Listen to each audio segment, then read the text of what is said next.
राधे राधे। तो ये जो वीडियो है ये कल की ही कंटिन्यूएशन में है। ये जो अगर आपने मेरी कल वाली वीडियो नहीं देखी तो प्लीज़ जाके देखना एंड उसमें रिमार्क्स छोड़ देना कमेंट सेक्शन में, मुझे बताना कि आपको कैसा लगा वीडियो। एंड तो जो आज का हमारा श्लोक है, एक्सप्लेनेशन है, वो जो कल का हमारा रहता था पेंडिंग, उसी की एक्सप्लेनेशन आ गया है। तो ये 2.22 की है। तो यहाँ पे लिखा हुआ है कि Arjun is advised herewith by the Lord not to lament for the bodily change of his old grandfather and his teacher. He should rather be happy to kill their bodies in the righteous fight so that they may be cleansed at once of all reactions from various bodily activities. तो यहाँ पे कहा गया है कि श्री कृष्ण अर्जुन को बोल रहे हैं कि आपको अर्जुन आपको ना फालतू में इतना शोक नहीं मनाना चाहिए किसी की बॉडीली चेंज के लिए। एंड इनफैक्ट आपको सही लगना चाहिए कि एटलीस्ट अगर उनकी जान जा भी रही है तो उन्होंने जो खुद से गलती करी है साइड चूज करके, या पहले जितनी भी पूरा लाइफ में गलती वगैरह करी होगी, उनको बस उनका कर्म ही मिल रहा है।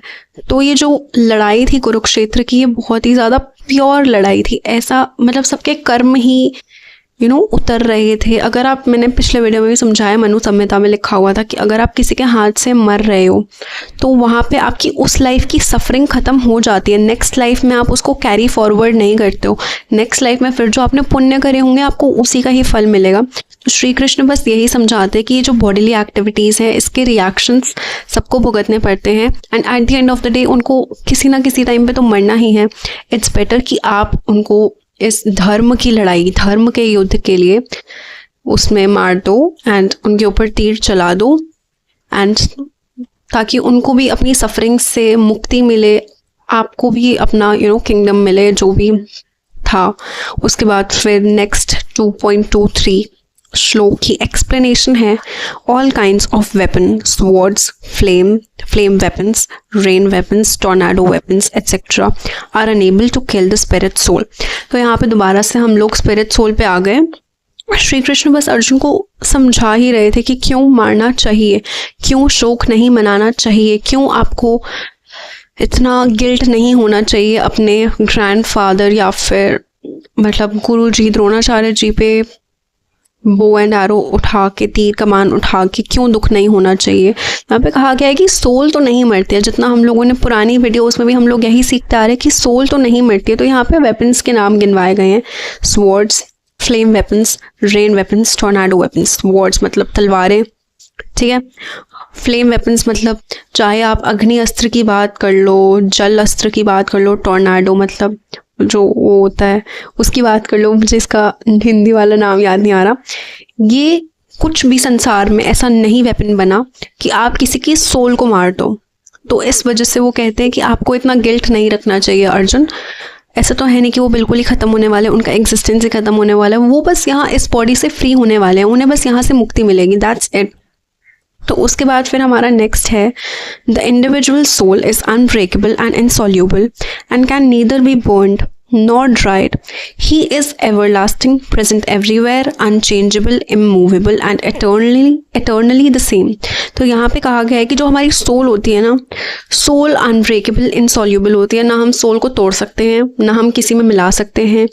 ये जो होती है ना ही जल सकती है, ना ही सूख सकती है, ऐसा कुछ नहीं होने वाला। एवरलास्टिंग होती है कि मतलब ये चलती ही आ रही है, चलती ही आ रही है, आगे भी चलती ही जाएंगी, चलती जाएगी। प्रेजेंट एवरीवेयर मतलब कि जो हमारी स्पिरिट सोल होती है ना, हमारी नहीं, मतलब जो स्पिरिट सोल्स होती हैं हर जगह होती हैं। ये ऐसा एक भी जगह नहीं है जहाँ पे ये ना हो। अनचेंजेबल इनका जो फॉर्म होता है, चाहे फिर मैं चींटी के शरीर में आ जाऊँ, चाहे फिर मैं हाथी के शरीर में आ जाऊँ, जो मेरी सोल का बॉडीली स्ट्रक्चर है वो चेंज नहीं होने वाला। इमूवेबल होती है एंड इटर्नली द सेम होती है, बिल्कुल सेम रहती है, राइट। अभी मैंने बोला इसका स्ट्रक्चर चेंज नहीं होता। तो है उसके बाद फिर next, the belief that they are sterilized in fire is not acceptable because it is clearly stated here that the soul can not be burn by fire. तो यहाँ पे बस यही लिखा हुआ है कि जो हमारी सोल होती है वो जलती नहीं है, ना वो डिस्ट्रॉय हो सकती हैं आग में डालने के बाद। तो दैट्स जस्ट सिंपल ओनली, ये तो अभी मैंने आपको बताया है। उसके बाद फिर the magnitude of the soul is so small material calculation that he cannot be seen even by the most powerful microscope. Therefore, he is invisible. तो यहाँ पे कहा गया है कि हम लोग मतलब हम सभी को पता है हम लोग में से कोई भी सोल नहीं देख सकता, राइट। यहाँ पे कहा गया कि उसका मैग्नीट्यूड साइज ही इतना ज़्यादा छोटा है कि ये मतलब वर्ल्ड का जो बेस्ट, सबसे ज़्यादा पावरफुल, सबसे ज़्यादा बढ़िया जो हमारा माइक्रोस्कोप होता है ना, हम उससे भी नहीं देख सकते हमारी सोल को। तो ऐसा कहा जाता है, माना जाता है कि सोल जो होती है हमारी इनविजिबल होती है। लाइक इवन अभी मेरे रूम में हो सकता है 50 आत्माएं हों, ठीक है, स्टिल मैं नहीं देख पा रही हूँ उनको। हो सकता है कि इनविजिबल हो सकता है कि मेरे अंदर इतना कुछ एनर्जी ही ना हो। कुछ लोग होते हैं जो देख भी सकते हैं। हो सकता है मैंने अपने आप को स्पिरिचुअली इतना ज़्यादा वो नहीं कर रखा है प्योर कि मतलब मुझे दिख जाए सोल या ऐसा कुछ है। नहीं दिख रही, अच्छा है, वैसे तो दिख जा रही होती तो मैं यहाँ पे बैठी नहीं होती। उसके बाद फिर नेक्स्ट है, no one can establish his existence experimentally beyond the proof of shruti और Vedic wisdom. We have to accept this truth because there is no other source of understanding the existence of the soul, although it is in fact by perception. तो यहाँ पे कहा गया है, like ऐसे बहुत लोग होते हैं ना जो नहीं मानते कि सोल एग्जिस्ट करती है। लोगों को लगता है कि बस ये बॉडी ही है, बॉडी खत्म हो जाएगी एंड दैट्स इट्स खत्म। उसके बाद कोई पुनर्जन्म नहीं, कोई नर्क स्वर्ग नहीं, कोई कर्मा नहीं देने वाला, कोई भगवान नहीं, कोई आत्मा ही नहीं है। तो उनके लिए यहाँ पे कहा गया कि अब हम लोग इसको इस्टेब्लिश, ऐसा ये जो ट्रूथ है इसको अब हम लोग प्रूफ तो नहीं कर सकते क्योंकि हमारे को दिखती ही नहीं है। तो बस हम लोग इतना कर सकते हैं कि हम लोग वैदिक विजडम, जो हमारे वेद हैं, उनमें बिलीव रखें बिल्कुल ही, एंड इस बात को ही ट्रूथ मान के चल लें। उसके बाद फिर इवन दो ऐसा कुछ लोग होते हैं जो एस्ट्रल प्रोजेक्शन करते हैं एंड मैंने उनकी स्टोरीज पढ़ रखी हैं, उनको सोल्स दिखती हैं एंड सोल ही जो होती है वो हमारी बॉडी से बाहर आके इधर उधर कुछ भी कर लेती है। तो ये एस्ट्रल प्रोजेक्शन है, बट इस टाइम पे यहाँ पे गीता में तो ऐसा कुछ नहीं लिखा हुआ है। ये तो मैं अपना पर्सनल पॉइंट ऑफ व्यू बता रही हूँ। बहुत लोग इनफैक्ट एस्ट्रल प्रोजेक्शन करते हैं। एस्ट्रल प्रोजेक्शन वो होता है जिसमें हम अपनी सोल, हम लोग इतने पावरफुल होते हैं अपने माइंड से स्पिरिचुअली कि हमारी जो सोल होती है ना, हमारी आत्मा लेटे लेटे हमारे शरीर से बाहर आ जाती है, उसके बाद हमारे शरीर में वो वापस भी जा सकती है। बट वो बाहर आ जाती है, जो हम सोचते हैं हम वहाँ पे जा सकते हैं, घूम फिर के आ सकते हैं, उसके बाद बट हमारे को देखना होता है कि कोई और सोल वापस ना आ जाए। एंड मैंने काफ़ी स्टोरीज पढ़ी हुई हैं जो लोग एस्ट्रल प्रोजेक्शन करते हैं, जो जिन लोगों की आत्माएं उनकी बॉडी से बाहर निकल जाती हैं एंड उसके बाद आ जाती हैं, उनके सब कुछ माइंड पे रहता है, जब वो चाहे तब वो निकल सकते हैं। बस एकांत जगह में कुछ मेडिटेशन वगैरह करनी होती है, अच्छे से माइंड पे कंट्रोल आना चाहिए। तो वो लोग बताते हैं कि जैसे ही वो निकलते हैं तो ऐसी बहुत सारी डार्क और डरावनी जो आत्माएं होती हैं वो बॉडी के आसपास ऐसे घेरा बना के आ जाती है। तो ज़्यादा देर के लिए ऐसे छोड़ना भी नहीं चाहिए बॉडी को, बिकॉज यू नेवर नो कौन सी आत्मा आ जाए, क्या हो जाए। इसे मैं डरा नहीं रही हूँ, बट येस फैक्ट है ये। उसके बाद even if Arjun didn't believe in the existence of soul as in Vedic philosophy, there would still have been no cause for lamentation. No one laments the loss of a certain bulk of chemicals and stop discharging his prescribed duties. तो यहाँ पे कहा गया even if Arjun believe नहीं कर रहे थे कि वहाँ पे सोल है, मतलब श्री कृष्ण ने हर एक एस्पेक्ट, हर एक एरिया को छुआ है कि अगर तुम बिलीव नहीं भी कर रहे हो ना कि उनकी सोल जिंदा रहेगी, तो फिर भी हमारी बॉडी तो फिर बस मॉलिक्यूल्स वगैरह ही हैं। केमिकल्स के मर जाने पे तुम्हारे को क्यों शौक हो रहा है, तुम्हारे को मेरे जाने से क्यों शौक हो रहा है। मैं तो सिर्फ बस एक हड्डियों का ढांचा हूँ, कुछ मसल्स हूँ, अंदर कुछ फैट्स, कार्बोहाइड्रेट्स यही हूँ ना बस। इसके मर जाने से मेरे मर जाने से तुम्हारे को क्यों शौक होएगा। फिर तुम अपना ड्यूटी तो करो। ऐसा तो है नहीं कि तुम बस एक हड्डियों के ढांचे के लिए अपने ड्यूटी से पीछे भाग जाओगे। सो ऐसे करके श्री कृष्ण ने उनको समझाया एंड उसके बाद अकॉर्डिंग टू वैदिक फिलॉसफी the so-called soul और आत्मा vanishes along with the deterioration of the body. तो यहाँ पे कहा गया है कि जो हमारी सोल होती है, ये इस फिलॉसफी के अकॉर्डिंग, जो कि मैं प्रोनाउंस अच्छे से नहीं कर पा रही हूँ, बिल्कुल ही संस्कृत हिंदी कुछ तो है ये। तो यहाँ पे कहा गया है कि इसके अकॉर्डिंग जो हमारी आत्मा होती है वैनिश कर जाती है, ख़त्म हो जाती है उसी टाइम पे जिस टाइम पे हम लोग मर जाते हैं। तो मतलब बस ख़त्म है। उसके बाद जैसे ही हम लोग मरे उसके बाद फिर हमारा खेल ख़त्म, एग्जिस्टेंस ख़त्म। तो that is a nice thing, right, कि मतलब जब हम लोग मर रहे हैं उसके बाद फिर हमारे को कुछ आगे झेलना मिलना नहीं पड़ रहा, तो ये तो और भी अच्छी बात है। इसमें क्यों दुख मना रहे हो, जब तुम तो बस मुक्ति दे रहे हो ना। उसके बाद फिर नेक्स्ट है, if there were no rebirth for the soul, Arjun had no reason to be afraid of being affected by sinful reactions due to the killing of his grandfather and और टीचर। तो यहाँ पे ये भी कहा गया है कि अर्जुन जी जो स्टार्टिंग में डरे हुए थे कि अरे मैंने अगर अपने परिवार वालों को मार दिया तो पूरे कुल का विनाश हो जाएगा, ये मैं अपने हाथ से कैसे कर लूँ, एंड ये भी कि मतलब मेरे को बहुत ज़्यादा ऐसे नर्क वगैरह में भोगना पड़ेगा। तो जिसके बाद उन्होंने बताया कि बीइंग अ क्षत्रिय, ये तुम्हारी ड्यूटी है कि तुम ये करो, धर्म की लड़ाई है ये।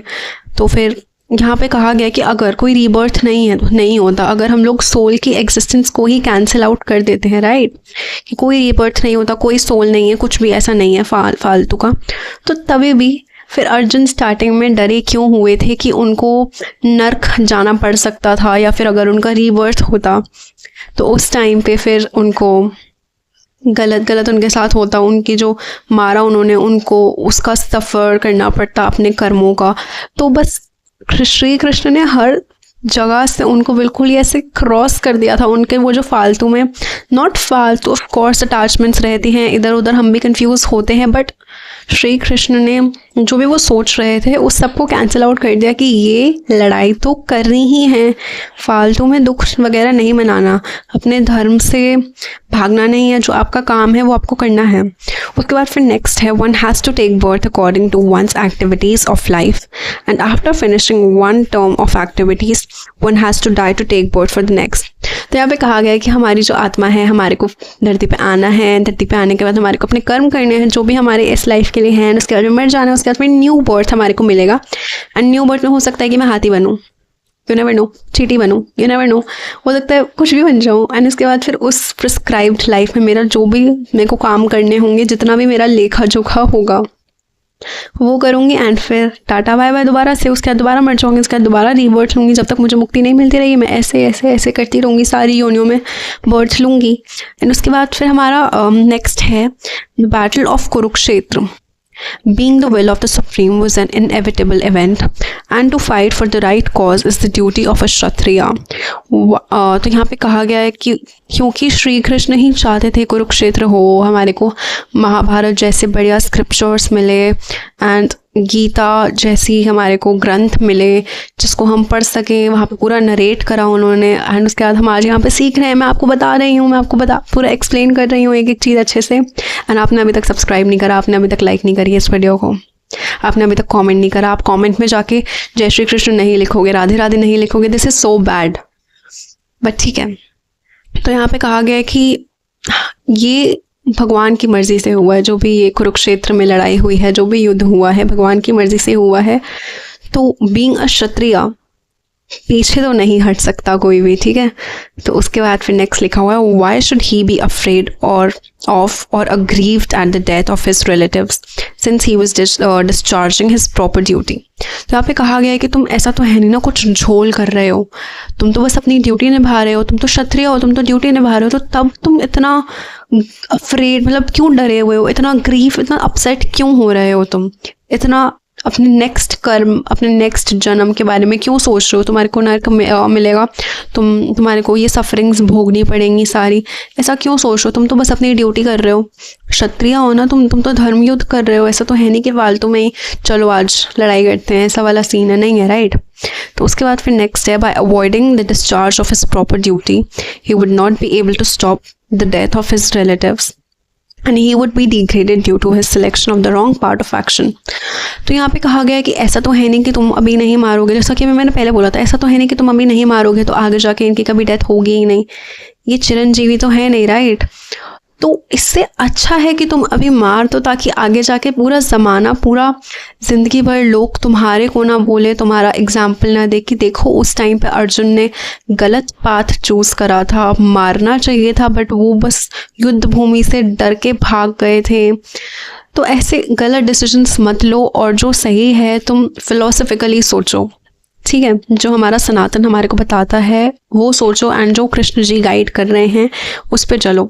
उसके बाद फिर नेक्स्ट है हमारा, all created beings are unmanifest in their beginning, manifest in their interim state and unmanifest again when annihilated.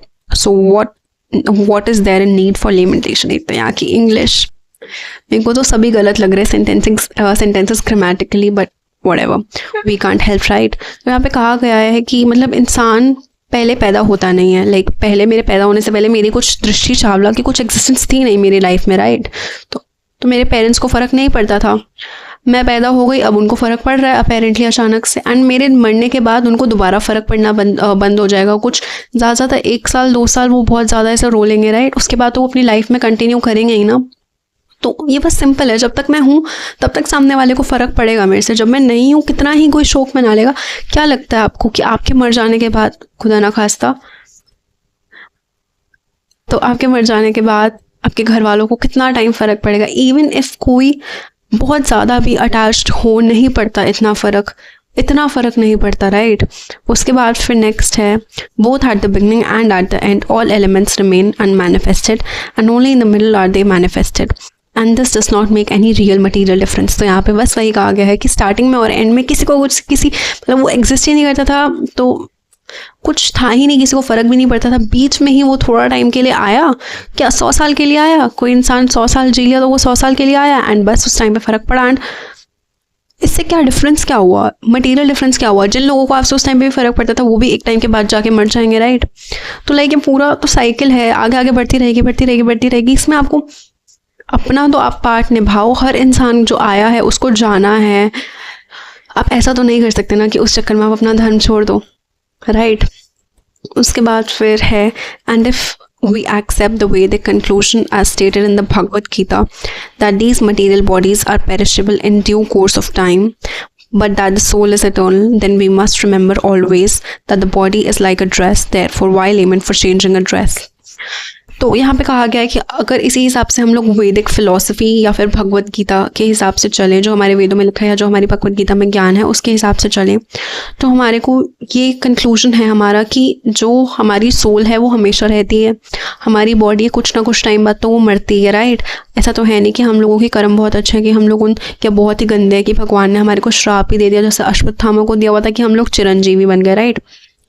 तो जब हमारे को जाना ही है तो इट्स जस्ट लाइक कि हम लोग कपड़े चेंज कर रहे हैं, राइट। हमारी सोल बस कपड़े चेंज कर रही है, हमारी आज वो इंसान है, कल वो हाथी हो जाएगी, उसके बाद वो चींटी हो जाएगी, या उसके बाद वो खरगोश हो जाएगी। कपड़े चेंज करने का दुख क्यों मना रहे हो आप? सोल तो है, राइट। बस आज यहाँ हूँ, कल कहीं और होंगी, परसों कहीं और होंगी। डिटैचमेंट सीख लो, जो अभी मेरी फैमिली है, ठीक है, जब तक है तब तक सेवा होगी, जो नेक्स्ट मेरी फैमिली होगी, अगर मेरे अंदर सद्बुद्धि रही, ये सब याद रहा मेरे को अगर, तो बस उस टाइम पे उनकी सेवा होगी। डिटैचमेंट सीख लो, करते रहो, चलते जाओ। यही है बस हमारी लाइफ, और कुछ लाइफ नहीं है हमारी इसके अलावा। उसके बाद फिर नेक्स्ट है, the Vedic wisdom encourages self realization on the basis of non-existence of the material body. Therefore, in either case, whether one believes in the existence of the soul or does not believe in the existence of the soul, there is no cause for limitation of the body। तो यहाँ पे कहा गया है कि अब उन्होंने दोनों ही वेज में बता दिया कि इवन इफ सोल एग्जिस्ट करती है तो क्यों हमारे को परेशान नहीं होना चाहिए, क्योंकि वो ज़िंदगी भर रहती ही है, वो सारे युग रहती है, वो आगे भी रहती रहेगी, वो पूरा सब कुछ करती ही जा रही है, इट्स जस्ट कपड़े चेंज कर रही है वो। और अगर हमारी सोल एग्जिस्ट नहीं करती है तभी भी हमारे को क्यों दुखी होना है, क्योंकि हम तो बस एक हड्डियों का ढांचा है। हड्डियों के ढांचे की वजह से अपनी ड्यूटीज़ कौन छोड़ता है? हड्डियों के ढांचे के ऊपर कौन रोता है? तो दोनों वेज में श्री कृष्ण ने प्रूव कर दिया कि हमारे को क्यों परेशान नहीं होना चाहिए, क्यों हमारे को उदास नहीं होना चाहिए किसी के जाने पे या किसी के मरने पे। उसके बाद फिर नेक्स्ट हमारा है 2.29, जो हमारा श्लोक है उसके एक्सप्लेनेशन में लिखा हुआ है, illusion by material energy, people are so engrossed in subject matters for sense gratification that they have very little time to understand the question of self understanding, even though it is a fact without self understanding all activities result in ultimate defeat in the struggle for existence. Perhaps they have no idea that one must think of the soul and thus make a solution to all material miseries. तो यहाँ पे कहा गया है कि हम लोग इतना ज़्यादा बिजी हो गए हैं अपनी मटेरियल लाइफ में एंड इधर उधर डिस्ट्रैक्ट होने लगे हैं, इग्नोरेंस वगैरह में। एंड ट्रस्ट में ये बात द्वापर युग की है। आज के टाइम पे तो फिर हम लोगों ने क्या ही मत मार रखी है अपनी, हम लोग सबको पता है तो यहाँ पे कहा गया है कि आज के टाइम में हम लोग इतना ज़्यादा एनग्रोस हो गए हैं इधर उधर के कामों में, इधर उधर हम लोग लाइक हमारे पास इतनी एक्स्ट्रा ड्यूटीज़ आ गई हैं, हम लोग अपनी रियल ड्यूटी समझ नहीं पाते। हमारे को रहता है कि हम लोग पैदा हुए, स्कूल जाओ, स्कूल गए, कॉलेज जाओ, कॉलेज गए, जॉब करो, जॉब करा, मम्मी पापा को रिटायर करो, मम्मी पापा को रिटायर करने के बाद खुद रिटायर हो जाओ। उसके बाद फिर हमारे को रहता है खुद रिटायर हो गए, अब 5-10 साल तो अच्छे से जी लो। स्पिरिचुअलिटी कहाँ है, अध्यात्म कहाँ है, भगवान से कहाँ जुड़े आप? कहीं भी नहीं। आपने अपने आप को समझा? कहीं भी नहीं समझा। थोड़ा सा फ्री टाइम मिलता है उसमें फ़ोन पे लग जाते हैं, and I am also talking about my self. तो थोड़ा सा फ्री टाइम मिलता है फ़ोन पे लग जाते हैं, but I am also improving on the other hand. तो आप भी इम्प्रूव करो अपने आप को प्लीज़, इस सब में ध्यान दो, अपने आप को समझो, क्योंकि इसके बिना आप अपनी जो लाइफ है ना उसकी मिजरीज, उसका जो बुरी बुरी चीज़ें आपको अभी लग रही हैं बुरी चीज़ें हैं, वो एक्चुअली में बुरी चीज़ें नहीं है। तो जब तक आप ये समझोगे नहीं ना, तब तक आप ये ख़त्म नहीं कर पाओगे। जैसे कुछ अटैचमेंट्स होती हैं हमारे को रहता है, मेरे को फियर ऑफ डेथ था स्टार्टिंग से, बट इसके बाद अब नहीं है मुझे, और क्योंकि मुझे पता है, मुझे बस ये फियर है कि इसके बाद मुझे सब कुछ अपना अकेले करना पड़ेगा। इट्स जस्ट माई अटैचमेंट कि मैं अभी उससे ओवरकम नहीं कर पाई हूँ, एंड मुझे नहीं लगता कि अभी कुछ टाइम तो मैं उससे ओवरकम कर पाऊँगी, क्योंकि मैं बहुत ज़्यादा एम्पैथ हूँ, मेरे अंदर बहुत सारे इमोशंस हैं। बट लेट्स सी, हो सकता है मैं आगे कोई ऐसा श्लोक पढ़ लूँ जिसकी वजह से मुझे अटैचमेंट से भी मैं ओवरकम कर पाऊँ, मैं डिटैच हो जाऊँ काफ़ी लोगों से, काफ़ी चीज़ों से, काफ़ी अपने खुद के ही इमोशंस से, जो मेरे वियर्ड एनिमल इमोशंस हैं, एंगर हो गया, इम्पेशंस हो गई। तो नेक्स्ट हमारा थोड़ा सा ही बचा है, एक ही पेज है अब हमारा। तो हमारा है the easiest process of understanding the subject matter of self however is to accept the statements of Bhagavad Gita spoken by greatest authority Lord Krishna without being deviated by other theories, but it also requires a great deal of penance and sacrifice either in this life or in the previous ones before one is able to accept Shri Krishna as the supreme personality of Godhead। तो यहाँ पे कहा गया है कि हमारे को अगर अपने आप को अच्छे से जानना ही है ना, अगर हमारे पास इतना ज़्यादा टाइम नहीं भी है अपने आप से, अरे भाई बातें करें हम अपने आप को ऑब्जर्व करें अच्छे से, तो बस भगवद गीता पढ़ लो, श्री कृष्ण को अपना आइडल बना लो, या किसी भी भगवान को बना लो जिसमें आपका विश्वास हो। इनफैक्ट मैं तो सच बोलूँगी, मुझे खुद अभी नहीं पता कि कौन से भगवान मेरे आइडल हैं, अभी मैं बस एक्सप्लोर कर रही हूँ, राइट। तो किसी को भी अपना आइडल बना लो, एंड बस उनके कहे अनुसार चलते रहो, सैक्रिफाइस करते रहो, यज्ञ करो, भगवान के बहुत पास जाओगे। बहुत अच्छा कर्म माना जाता है यज्ञ करना। यज्ञ मतलब हवन वगैरह करो, एंड अच्छे से विधि विधान के हिसाब से करो। आजकल बहुत ढोंगी आ गए हैं। उसके बाद फिर नेक्स्ट है हमारा soul is immortal and body is temporary.